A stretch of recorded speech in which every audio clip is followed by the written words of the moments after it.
Shalom Abracha, que je vous protège, je vous donne bracha v'atzlacha.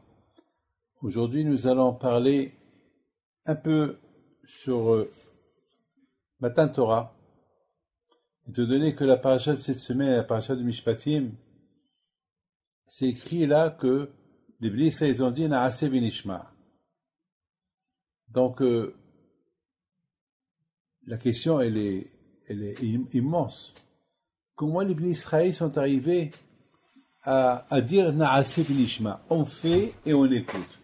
En général, lorsqu'on propose quelque chose à quelqu'un, en général, on propose, on entend, et après, on va décider faire ou ne pas faire. Vous savez, c'est quand par exemple, on parle du 4e vaccin, on parle du 5e vaccin, on ne sait jamais si on ne va pas parler du 6e vaccin. Tout d'abord, on entend et on fait. On va pas, quelqu'un va nous proposer un vaccin et on va lui dire oui, et après il va nous faire le 10e vaccin. Alors là, c'est grave que tu préserves. Il faut tout d'abord, la logique, elle est, on entend et après on fait. Là, les Bnei Israël, sans connaître la Torah, rien du tout, et ils ont dit Kol Hashem, tout ce que Hashem il nous a dit de faire et ce qu'il va nous dire de faire, on le fait. À tel point que même Hakadosh Baruch Hu, il se posait la question. Hakadosh Baruch Hu, il se posait la question. Mi Gila Razé les Banaï. Qui a dit à mes enfants ce secret? Ce secret de. Parce qu'il n'y a que les Malachim seuls qui peuvent faire avant d'entendre. Parce que les Malachim, ils n'ont pas de Sahara. Par exemple, moi, Rabbi David, je dis à quelqu'un, viens avec moi. Il va me dire, elle est où? Comme ça, aller haut, ça veut dire, si je peux, je vais, je peux pas, je vais pas. Mais là, j'ai jamais entendu quelqu'un qui me dit oui, viens avec moi, oui, je vais. Attends, tout d'abord, il faut. Alors c'est ça, les Bnei Israël, ils savent que ils n'ont pas encore goûté toute la Torah, ils savent pas. C'est vrai, ils ont eu un peu des mitzvot qu'ils ont fait jusqu'à maintenant, mais toutes les mitzvot, ils savent pas. D'ailleurs, vous savez, c'est Hakadosh Baruch Hu, il s'est posé la question. Il a dit attends, ils sont comme des malachim. Il n'y a que le malach seul qui peut dire je fais avant de dire j'entends. Pourquoi pas ce malach? Dès que Hakadosh Baruch Hu appelle Gabriel à malach, Gabriel, il vole. Il est prêt à partir. Sans avoir entendu quelle mission il doit faire. Il est prêt à faire la mission avant d'entendre quelle mission. Alors, nous, à Israël, on s'est comporté de la même façon. Comment on a dit on fait, après on écoute. On s'est comporté comme Michael Amalach. Alors, à Boutet, vous savez que il y a quelque chose d'extraordinaire dans Matan Torah. Et je suis très content que, Baruch Hashem, j'ai découvert que, Baruch Hashem, ce que je vais dire, le Baal Shem Tov l'a déjà dit. La question se pose, la Torah a été donnée à peu près quelques milliers d'années après la création du monde. Alors la question se pose, pourquoi Akadosh Baruch Hu l'a pas donné? Comment on sait très bien que le monde y tient grâce à la Torah. Alors comment le monde il a tenu tout ce laps de temps sans la Torah? Le Zohar Kadosh dit Istake Bereita ou Bara Alma. Akadosh Baruch Hu il a vu la Torah et à travers la Torah il a créé le monde. Mais ça veut dire le monde que Hachim a créé, c'est que grâce à la Torah. Mais la question se pose, mais comment le monde s'est maintenu sans la Torah? Alors le Hachim Tovi dit que le monde, Hachim il a maintenu le monde avec Hesed, avec miséricorde. Akadosh Baruch Hu, il y a un grand tzaddik, il s'appelle Rav Nissim Peretz Alav Shalom, qui dit que il a donné une belle image. Il a dit, c'est comme par exemple une batterie. Par exemple, c'est comme par exemple une montre, un réveil qui te donne l'heure avec une batterie, il y a une batterie dedans. Donc, tant qu'il y a la batterie, Bon, la montre, elle fonctionne. Le jour que la batterie elle s'éteint, alors la montre, elle s'éteint. Alors, il dit comme ça, il dit c'est comme ça que Akash Baruch Hu, il a fait. Akash Baruch Hu, il a fait comme une batterie dans le monde. Et à la création du monde, Akash Baruch Hu, il a fait une batterie qui va fonctionner jusqu'au 6 Sivan. Et le 6 Sivan, la batterie, elle s'arrête, ça va être le jour que Hachem va donner la Torah. Ça veut dire que finalement, Akash Baruch Hu, il a maintenu le monde avec miséricorde. Et grâce à Dieu, c'est ce que j'ai dit moi aussi une fois. Une fois, Baruch Hashem, une fois, on m'a posé la question, et j'ai dit ce que le Baal Shem Tov il dit. Grâce à Dieu, j'ai dit qu'avanti les dates. Baruch Hashem, j'ai dit, c'est ça ce qui fait que la Torah, elle est émette. Ce qui fait que la Torah, elle est émette, c'est que lorsque tu aimes la Torah aussi, elle t'aime. Et beaucoup de fois, ce que toi tu dis, il y a déjà un autre sadique qui l'a dit. Alors, c'est ça la Torah. Vous savez, tout à l'heure, j'ai dit à quelqu'un qu'il n'arrivait pas à étudier. Je dis, mon fils, je n'arrive pas à étudier parce que tu n'aimes pas la Torah. Mais si vraiment tu l'aimes, je dis, pour qu'il y ait un mariage, il faut que la femme que tu rencontres, elle te plaît, et toi aussi tu veux lui plaire. Il faut se plaire tous les deux. La Torah aussi. Il faut se plaire tous les deux. Si tu l'aimes, elle t'aime. Tu l'aimes pas, elle t'aime pas. Mais, comme que c'est à nous de chercher la femme, c'est pas la femme qui nous cherche, alors c'est à nous de chercher la Torah. C'est pas la Torah qui va te chercher. Parce qu'on ne compare la Torah à la femme. Donc c'est comme ça. Donc, Baruch Hashem, beaucoup de fois ça arrive que on dit des paroles, on dit des phrases, on explique la Torah avec comme des grands tzadikim 1000 fois mieux que nous, ils ont expliqué. Alors on se dit quoi? On est comme eux? Non, c'est pas qu'on est. Non, on n'est pas comme eux. Eux, ils sont 1000 fois mieux que nous. C'est que lorsque tu aimes la Torah, alors lorsque tu aimes la Torah, alors la Torah elle vient chez toi. Comme qu'elle est partie, comme qu'elle est partie chez le Gaon Vilna, comme qu'elle est partie chez Rabbi Haïm Pinto, alors elle vient chez toi aussi. Donc, comme qu'elle est partie chez Baal Shem Tov, et elle vient chez toi aussi. Comme que Baal Shem Tov va expliquer, toi aussi tu vas expliquer. Et c'est encore d'autres qui vont expliquer. C'est beau, hein. Vous savez, aujourd'hui, on découvre des millions de livres. Et beaucoup de fois, dans les livres qu'on découvre, c'est ce qu'il dit sur Rabbi, il dit sur Rabbi, ce qu'il dit sur Rabbi, il dit sur Rabbi, ce qu'il dit sur Rabbi, il dit sur Rabbi. Beaucoup de fois, on se pose la question, comment ils ont réussi, chacun, il donne le même commentaire. Ben, c'est ça la beauté de la Torah. C'est ça la beauté de la Torah. Tu l'aimes, elle t'aime. Et comme qu'elle est venue chez l'autre, elle vient chez toi aussi. Et c'est comme ça. Donc, Baruch Hashem, moi aussi j'ai expliqué que la Torah, la beauté de la Torah c'est que Akadosh Baruch Hu, il a décidé que la Torah soit donnée le 6 Sivan. Pourquoi le 6 Sivan? C'est parce que le monde a été créé en 6 jours. Donc le 6 Sivan, Hachem, il va donner la Torah. Et le Zohar Kadosh dit comme que le monde, la fin du monde, Mashiach, il viendra à la fin des 6000 ans. Parce que Hachem, chaque jour, il est considéré comme 1000 ans chez Akadosh Baruch Hu, et la fin de 6000 ans, des 6000 ans, donc Mashiach, il va venir. Donc le monde, il va se renouveler. Alors maintenant, on comprend quelque chose de magnifique.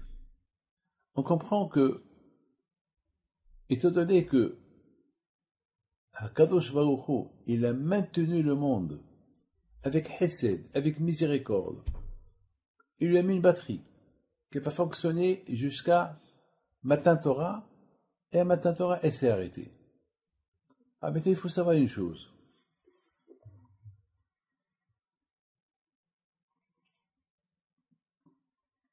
Quelle est la raison pourquoi Akadosh Baruch Hu, il n'a pas donné toute la Torah à Adam Arishon? Pourquoi attendre quelques milliers d'années? Pourquoi Akadosh il n'a pas donné? Le 6e jour de la création du monde, qui était le vendredi, pourquoi ce fameux vendredi, au lieu qu'Hachem donne à Adam Arishon une seule mitzvah, ne mange pas de l'arbre de la vie, pourquoi Akadosh il n'a pas donné toute la Torah? Eh bien, mes amis, la réponse, elle est la suivante. Déjà, une mitzvah que Hachem lui a donnée, il l'a transgressée. Et à tel point qu'il a été condamné à mort. Imaginez-vous qu'Akadosh Baruch Hu lui aura donné toute la Torah. Eh bien, s'il lui aurait donné toute la Torah, ce sera, si il transgresse une mitzvah de toute la Torah, ce sera la bombe atomique. Ce sera la destruction du monde. Le fait déjà qu'Akadosh Baruch Hu lui a donné une seule mitzvah, il lui a pas tout donné, alors là, Akadosh Baruch Hu, il peut, et Adam Arishon, il a transgressé cette mitzvah qu'il lui a donnée, alors Akadosh Baruch Hu, il peut dire, bon, je lui ai donné avec une, je n'ai pas donné 613. Voilà, alors, puisque je n'ai pas donné les 613, donc il va être puni pour la mitzvah que je lui ai donné de faire et qu'il n'a pas fait. Mais je ne vais pas le punir pour les 613. Donc, quand je croyais il a maintenu le monde jusqu'au 6 Sivan. Ah, maintenant, mes amis, il faut savoir une chose. Regardez le Hesed de Akadosh Baruch Hu. Vraiment, Bémet, Akadosh Baruch Hu, il est très miséricorde. Parce que Akadosh Baruch Hu, il a vu. Il a vu, il a prévu. Il a prévu que Adam Arishon, il ne va pas faire même la mitzvah qu'il va lui donner, il ne va pas la faire. Alors quand Baruch Hu, il a prévu, il a dit, s'il n'a pas fait une, et je lui donne tout, et s'il transgresse une, il a tout explosé. S'il va tout exploser, parce que les mitzvot, ils sont liés les uns avec les autres. Tu défais une mitzvah, tu as défait toutes les mitzvot. Donc, Akadosh Baruch Hu, il a prévu que la Torah soit donnée quelques milliers d'années plus tard, le temps que les Juifs ils vont descendre en Égypte, ils vont réparer la faute de Adam Rishon. Il dit le Harizal Akadosh, on dit dans la Haggadah, Halachma Aniya, Deachalo Avahatana, Be'ad Mitzrayim. Pourquoi les Juifs, ils sont partis en Égypte et ils étaient des esclaves? C'est parce que les étincelles saintes qu'ils étaient en Adam Rishon, lorsqu'il a mangé de l'arbre que Hachem lui a interdit de manger, il y a eu 288 étincelles saintes qui sont tombées de lui. Alors, ils ont été récupérés par la Toum'a, ils ont été enterrés en Égypte. C'est la raison pourquoi les Juifs sont partis en Égypte travailler. Ils ont beaucoup travaillé. C'était des esclaves pour réparer ces étincelles saintes qui étaient là-bas en Égypte. Une fois qu'ils les ont réparés, donc ils ont été libérés de l'Égypte.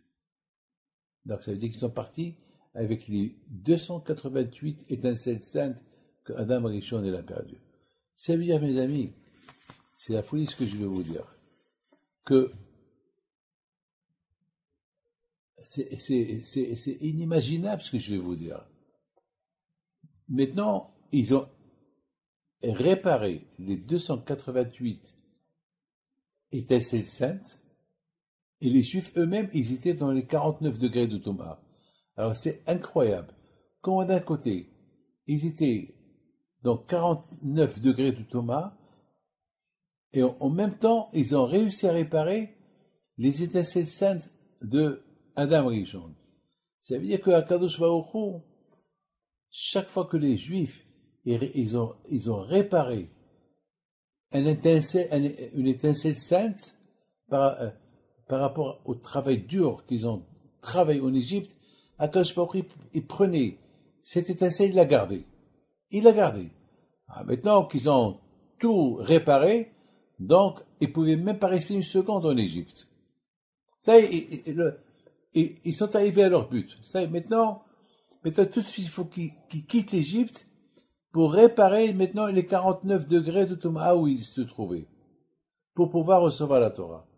Et après 49 jours, ils ont réparé les 49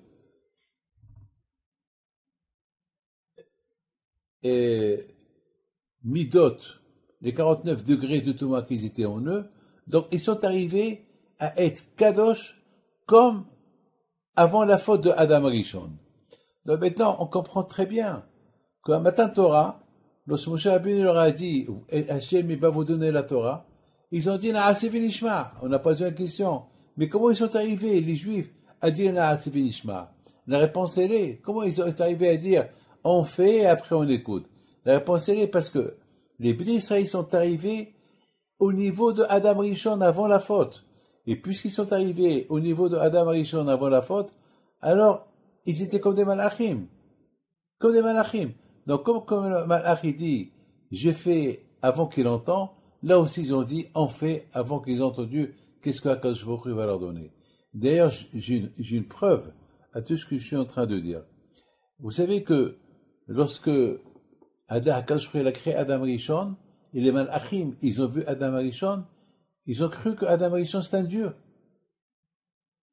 Tellement, pour vous dire à quel niveau Adam Rishon il était à la création, lorsque Hachem il l'a créé. Jusqu'à que les malachim, ils ont cru que c'est un dieu. Jusqu'à quand il a ouvert la pitié de Adam, il a commencé à manger, là ils ont compris que Adam c'est pas un dieu, c'est rien qu'un être humain. Maintenant vous comprenez mes amis, maintenant on va comprendre quelque chose de magnifique. On va comprendre quelque chose de magnifique. Lorsque les bénis Israël ils ont quitté l'Égypte, ils ont réparé les 288 étincelles saintes. Kakashvaoru, il les a vite gardées sur lui pour ne pas qu'elles retombent entre les mains de l'impureté, de la Touma. Et là, ils ont commencé à travailler sur les 49 degrés de Touma qu'ils étaient en eux parce que ils étaient en Égypte. Parce que malheureusement, ils sont beaucoup tombés en Égypte. C'est de la folie.